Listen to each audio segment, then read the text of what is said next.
ஏய், தமிழ்நாட்டுல பிறந்துட்டு இங்கிலீஷ் தெரியலன்றது அவமானம் இல்லடா, தமிழ் தெரியலனா தான் அவமானம். சிபிஎஸ்இ பாடத்திட்டத்தில் படிக்கும் 9 மற்றும் 10ஆம் வகுப்பு மாணவர்கள் 3 மொழிகளை கற்பதை கட்டாயமாக்கி மத்திய இடைநிலை கல்வி வாரியம் அறிவித்துள்ளது.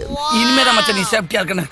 பொண்டாட்டு புருஷனை ஒரு தடவை அடிக்க ஆரம்பிச்சுட்டாளுங்க, தென்ன அடிக்க ஆரம்பிச்சுவாளுங்க. அதுக்கு நம்ம இடம் கொடுக்க கூடாது.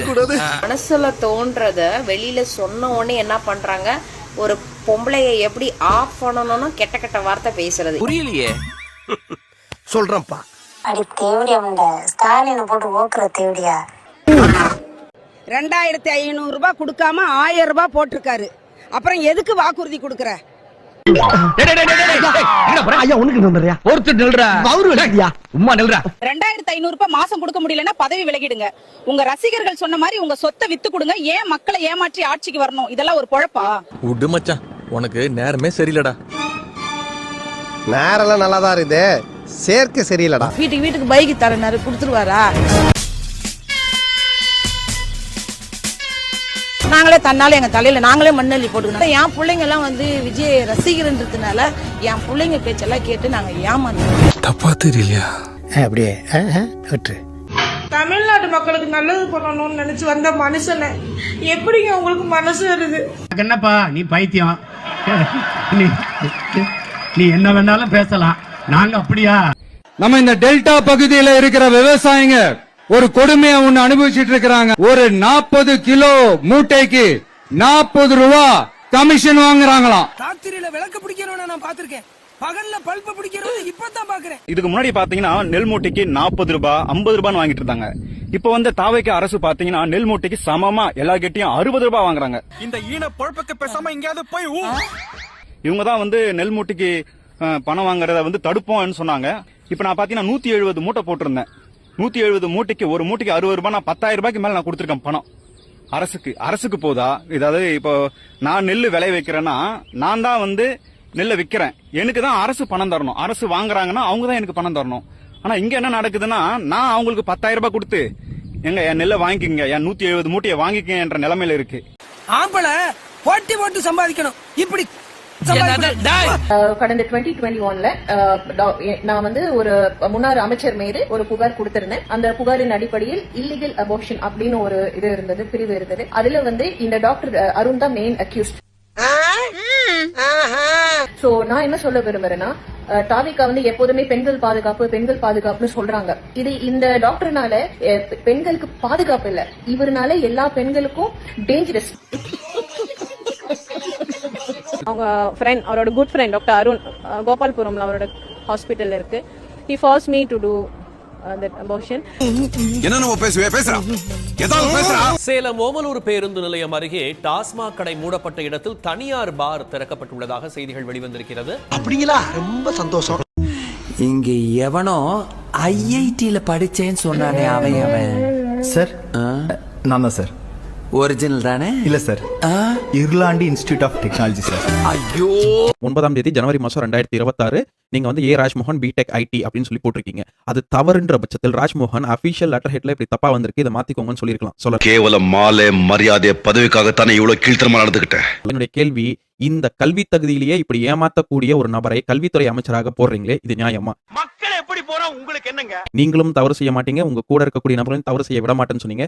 உங்களை இந்த அளவுக்கு ஒருத்தர் ஏமாத்தி இருக்காரு. நீங்க ரொம்ப நேர்மையா நீங்க காலேஜ் டிராப் அவுட் அனௌன்ஸ் பண்ணிக்கிட்டீங்க. ஆனா திரு ராஜ்மோகன் அவர்கள் அதை எந்த இடத்துலயும் செய்யல. ஏன்னா ஒரு பல இடங்கள்ல தான் சாய்ராம் காலேஜில் படித்ததாக கிளைம் பண்ணிருக்காரு. படிச்சிருக்கலாம், டிராப் அவுட் ஆயிருக்கும் பட்சத்தில் அபிஷியல் லெட்டர் ஹெட்ல இப்படி வர்றது தப்பு அப்படின்றத அவர் ரியலைஸ் பண்ணலையா? இவர் தான் நம்ம இன்னைக்கு மினிஸ்டரா வச்சுக்க போறோமா? பாரு, செய்யறதையும் செஞ்சு விட்டு குடிக்கிறத பாரு, திருவிழாவில காணாம போன புள்ள மாதிரி. ஏய், உன்னை தெரியுண்டா எனக்கு. டவுன் பஸ்கள்ல மகளிருக்கு இலவச பேருந்து கட்டணம் இல்லாத பயணம் சொல்லியிருக்காரு திமுக நம்ம முதலமைச்சர் மு.க. ஸ்டாலின் சொல்லியிருக்காரு. ஆனா விஜய் எந்த பஸ்ல வேணாலும் போலாங்கிறாரு, அது சாத்தியமே இல்லையே. பாத்தீங்களா சார், அல விடுறான், அப்பால போனாலும் அஷ்டமத்து சனி அக்கல்ல பூந்துக்கிறான். இவர் எங்க இருந்து கடை வாங்கி செய்வார்? இத அது இருக்குல்ல, ரெண்டாவது அனுபவம் வேணும். உன்னை அசிங்கப்படுத்துறதுக்கு 6 நாள் அரசாங்க லீவே உள்ளாம் போல. அவ்வளவு பெரிய அகாடா நீ.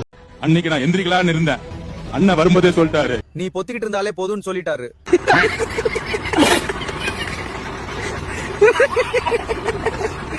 ஒரு பெரியவருடைய கோரிக்கை என்ன தெரியுமா? டாஸ்மாக்ல 10 ரூபாய் பில்டப் பண்றணும், பீலா வரணும், அது முக்கியம் இல்ல. நம்ம எது பண்ணாலும் இந்த உலகம் நம்மள உடனே உத்து பார்க்கணும். பாட்டிலுக்கு 10 ரூபா, பாட்டிலுக்கு 10 ரூபா, பாட்டிலுக்கு 10 ரூபா, பாட்டிலுக்கு 10 ரூபா, பாட்டிலுக்கு 10 ரூபா. டாஸ்மாக் கடையில் 10 ரூபாய் கூடுதலா வசூலிச்சா என்கிட்ட சொல்லுங்க என்று சொன்ன தாவேக எம்எல்ஏ. அருகில் இருக்கும் டாஸ்மாகிலேயே 10 ரூபாய் கூடுதலாக வாங்குறாங்க, என்னோட வாங்க காட்டுறன்னு ஒரு தாத்தா கூறியதும் தெரித்து ஓடிய தாவேக எம்எல்ஏ. ஆளை பார்த்தா டம்மி பீஸா இருக்க, பயங்கரமான ஆளா இருக்கேடா. முதல் நாள்லயே எல்லா கடைகளுக்கு இன்ஸ்ட்ரக்ஷன் போயாச்சு. இனிமேல் யாராவது 10 ரூபாய் சேர்த்து வாங்கினா நீங்க என்கிட்ட சொல்லுங்க. 10 ரூபாய் சேர்த்து வாங்க மாட்டாங்க. வாங்கினா நீங்க சொல்லுங்க, கேட்போம். ஓகேவா? அவ்வளவுதான், உங்களுக்கு பதில் சொல்லிட்டேன். போலாம் போலாம் போலாம்.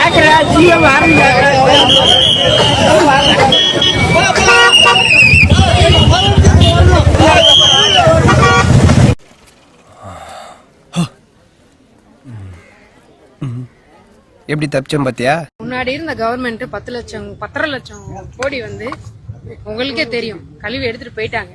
உண்மைக்கு புறம்பாக நிதி நிர்வாகம் குறித்த அடிப்படை புரிதலின்றி அமைச்சர் கீர்த்தனா பேசியதாக குற்றம் சாட்டியிருக்கிறார் தங்கம் தென்னரசு. அரசு நிர்வாகத்தில் அனுபவமின்மையால் மக்களை ஏமாற்றி குழப்பும் வகையில் அமைச்சர் கீர்த்தனா பேசியிருப்பதாக சாடியிருக்கிறார் தங்கம் தென்னரசு. மனசுல தோன்றத வெளியில சொன்ன உடனே என்ன பண்றாங்க, ஒரு பொம்பளைய எப்படி ஆஃப் பண்ணணும்னு கெட்ட கெட்ட வார்த்தை பேசுறது. புரியலையே. சொல்றேன்ப்பா. அடி தேவடியா முண்டை, ஸ்டாலினை போட்டு ஓக்குற தேவடியா. மச்சான், யாராவது ஃபெயில்னாலும் இங்கிலீஷ்ல பெரிய புலிடா. அது எல்லாரும் அமையாதுடா. எங்க அண்ணன் திட்ட உனக்கு என்னடி தகுதி இருக்கா, நீ பொறிக்க தெரியும். மூஞ்சி முண்டைய கண்ணாடியில பாரு, திருநங்க மாதிரி இருக்கடி. அப்படியே பொறிக்க முண்டை. நீ எத்தனை பேரை ஓத்தியோ, கிட்டத்தட்ட எனக்கு தெரிஞ்சு 2000 பேரை ஓத்திருப்பேன் தேவடியா முண்டை. நீ ஸ்டாலின் ஏற்கனவே ஆல்ரெடி ஓத்திருப்பேன்னு நினைக்கிறேன். கிட்டத்தட்ட 300 டைம் ஓத்திருப்பேன்னு நினைக்கிறேன். ஸ்டாலின் அந்த கலெக்டர் பேரையும் அவங்க உதயநிதியும் ஓத்திருப்பேன். அதான் நீ இப்படி பேசுற. வெள்ளக்குமார் பிஞ்சல் மொத்த பேரும் வந்தோம்னா ரசிகனாங்கன்னா கொளுத்திட்டு வந்துடுறேன், முண்டையில ஆசிட்டு ஊத்திட்டு வந்துடுறேன் தேவடியா. கேடு கேட்ட கேரக்டர் ஊடு கட்டி அடிக்கலாம். வாங்கடா ஹீரோயினி தண்ணி விடுறா. பெண் பத்திரிகையாளர், கடந்த 10 ஆண்டுகளாக பத்திரிகை துறையில நான் இருக்கிறேன். எப்படி சிக்கிரிக்கம் பாத்தியாப்பா? என்னென்ன செக்ஷன் இருக்கோ அதுல அனைத்திலையும் நான் கம்ப்ளைண்ட் கொடுக்க போறேன். உங்க ஆட்சி வந்த பிறகு நடக்கக்கூடிய குற்றச்சம்பவங்களை அரசியல் விமர்சனமா நான் எடுத்து வைக்கிறேன். கடந்த 5 ஆண்டுகள்லயும் நான் இதைத்தான் பண்ணியிருந்தேன். டிஎம்கேக்கு எதிராக நிறைய செய்திகளை நான் வெளியிட்டு இருக்கிறேன், தைரியமா வெளியிட்டு இருக்கிறேன். ஆனால் இந்த மாதிரி ஒரு கொலை மிரட்டல் எனக்கு வரல. 2500 ரூபாய் கொடுக்காம 1000 ரூபாய் போட்டிருக்காரு. அப்புறம் எதுக்கு வாக்குறுதி கொடுக்கற?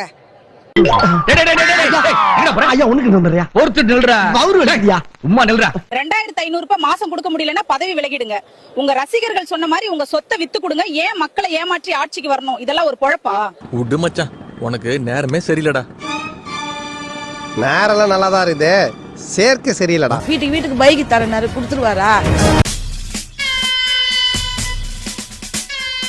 நாங்களே தன்னால எங்க தலையில நாங்களே மண்ணள்ளி போட்டுக்கணும். என் பிள்ளைங்க எல்லாம் விஜய் ரசிகர்ன்றதுனால என் பிள்ளைங்க பேச்செல்லாம் கேட்டு நாங்க ஏமாந்தோம்.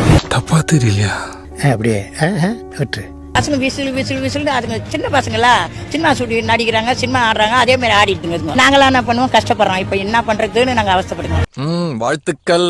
இப்ப 8000 ரூபாய் எங்களுக்கு கூப்பன் தொகை தரேன்னாரு. நாங்க அதை கூட மதிக்காம நாங்க அந்த விஜய்க்கு போட்டோம். விஜய் 2500 ரூபாய் போடுன்னு வாக்கிட்டு இப்போ எங்களுக்கு போடாம 1000 ரூபாய் தான் போடுறேன்னாரு. அதுக்கு எதுக்கு அவர் வாக்கு? அண்ணா, அந்த 2500 ரூபாயும் அப்புறம் அந்த 6 சிலிண்டர் எப்ப வரும்? நானே இங்க பிச்சை எடுத்துக்கிட்டு போங்கடி என்கிட்ட. ஓட்டை ஏமாத்தி வாங்கிட்டு இன்னைக்கு 1000 ரூபாய் தான் போடுறேன்னா என்ன அர்த்தம்? நாங்க அதை நம்பி தானே நாங்க ஓட்டு போட்டோம். இது நியாயமா? இப்ப என்னங்கிறதுக்கு வருஷம் நாங்க ஓட்டு போட்டோம், நல்லா தான் இருந்தோம்.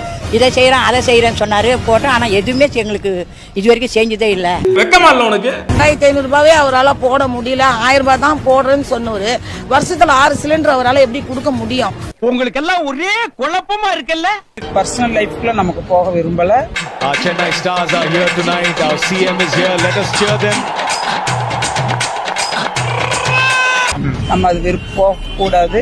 ஆனா திமுக ஆட்சி நல்லா இருக்கு.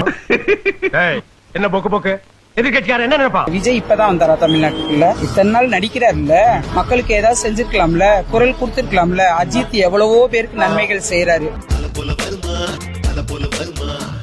அவருடைய சுய லாபத்துக்காக அவர் அரசியலுக்கு வந்திருக்காரே தவிர மக்களுக்கு நல்லது செய்யணும்னு நினைக்கல. கண்டு விட்டாளையா, சூச்சமத்தை கண்டு விட்டாளே. அவர் ஒரு பவரை காட்டணும், இதுலயும் ஆண்டு பாக்கலான்ற ஒரு ஆசை, அதனால செய்யறாரு. அவ்வளவு எதா இருந்தாலும் பிராங்கா பேசுறாயா. தமிழ்நாட்டு மக்களுக்கு நல்லது பண்ணணும்னு நினைச்சு வந்த மனுஷனை எப்படிங்க உங்களுக்கு மனசு வருது? உள்ளுக்குள்ள உறுத்தல பொறம்போக்கு அப்படின்னு உங்க மனசாட்சி உங்களை பார்த்து கேள்வி கேட்காத மிஸ்டர் பார்த்தசாரதி? உன் புருஷா செத்து போனா கூட இப்படி உட்காந்து அழுவ மாட்டேல்ல? உன் ஃபீலிங் தான் எனக்கும். விஜய் வந்து முதலமைச்சராகி தமிழ்நாட்டு மக்களுக்கு நோட்ல அது எனக்கு தேவையில்லை. மாசம் ஆனா 2500 ரூபாய் பணம் வந்து அக்கௌண்ட்ல விழணும். வாய்ப்பில்லை ராஜா, வாய்ப்பில்லை. சிலிண்டர் காயா போயிடுச்சுன்னா 6 சிலிண்டர் வந்துகிட்டு இருக்கணும். 200 யூனிட் கேரண்டி ஃப்ரீ. ஏசிய 16ல வச்சு காஷ்மீர்ல தூங்குற மாதிரி சும்மா குழு குழுன்னு தூங்கலாம். டேய், இதெல்லாம் கடவுளுக்கே அடுக்காதரா.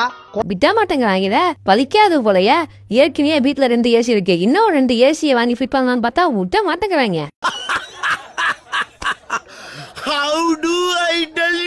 என்ன முடியுமோ அதை சொல்லியிருக்கலாம். அவங்க வந்து ரொம்ப ஹைப் ஏற்படுத்திட்டு அது என்ன பண்ணிடணும், ஃபர்ஸ்ட் அட்லீஸ்ட் ஒரு வாட்டியாச்சும் போட்டிருந்தாலாச்சும் மக்களுக்கு வந்து சரி சொன்னதுக்கு அட்லீஸ்ட் வாட்டி போட்டாங்க. ஆனால் வந்து நடைமுறை சிக்கலுக்கு அவங்க நெக்ஸ்ட் டைம் போடாமல் இருந்திருக்கான்னு சொல்லி தெரிஞ்சிருக்கும். ஆனால் ஃபர்ஸ்ட் டைமே அவங்க ஏமாத்தது வந்து கொஞ்சம் கஷ்டம் தான். வேண்டாம், 1/4 நூற்றாண்டுக்கு அப்புறம் உன் வாழ்க்கையில ஒரு சந்தோஷம் கிடைச்சிருக்குதுன்னு அகம்பாவத்துல ஆணவத்துல தலகால் தெரியாம ஆடாத. இது நிலைக்காது. வந்தா போட்டாதான் நம்பிக்கையா சொல்ல முடியும், திடீர்னு நம்ம எடுத்து சொல்ல முடியாதுல்ல. அதெல்லாம் சும்மா பேச்சுப்பா. நாங்களாம் நம்பிக்கை இல்லை, எங்களுக்கெல்லாம் அது நம்பிக்கை இல்லை. தாய் மாமா சீர் கொடுக்கறது, இதை பண்றது அதை பண்றது எங்களுக்கு நம்பிக்கை கிடையாது. மூஞ்சி முகரையும் பாரு, நகரத்துக்கு போய் தங்கம்னு பேர் வச்சிருக்காங்க. வயசு பிள்ளைங்களால எல்லாம் கொஞ்சம் மாறப்பட்டது. வீட்டுல இருக்கிற வயசு பிள்ளைங்க வயசு பையன் அவங்களால பெரியவங்க கொஞ்சம் மாறுற மாதிரி ஆச்சு. சோறு தானே திங்கிற அறிவு கெட்டவன, மானம் கெட்டவன. மக்களே, பதவியேற்ற ஒரே வாரத்துல வருண பகவானுக்கு கடிதம் எழுதி மழை வர வச்சிருக்காங்க போல இருக்கு. இதோ பாருங்க, நான் போய் சொல்ல பாருங்க, எவ்வளவு மழை. பதவியேற்ற ஒரே வாரத்துல இவ்வளவு பெரிய மழை கருவில்ல. வாவ், டிவிக்கே தானே காரணம். இந்த வீடியோ உங்களுக்கு பிடிச்சிருந்தா கண்டிப்பா லைக் பண்ண மறக்காதீங்க. அப்படியே உங்க நண்பர்களுக்கும் ஷேர் பண்ணுங்க. நீங்க பண்ற ஒவ்வொரு லைக்கும் தான் இந்த வீடியோவை மற்ற நண்பர்களுக்கும் கொண்டு போய் சேர்க்கும். மறக்காம சப்ஸ்கிரைப் பண்ணுங்க. உங்க கருத்துக்களையும் கமெண்ட் பாக்ஸ்ல பதிவு பண்ணுங்க.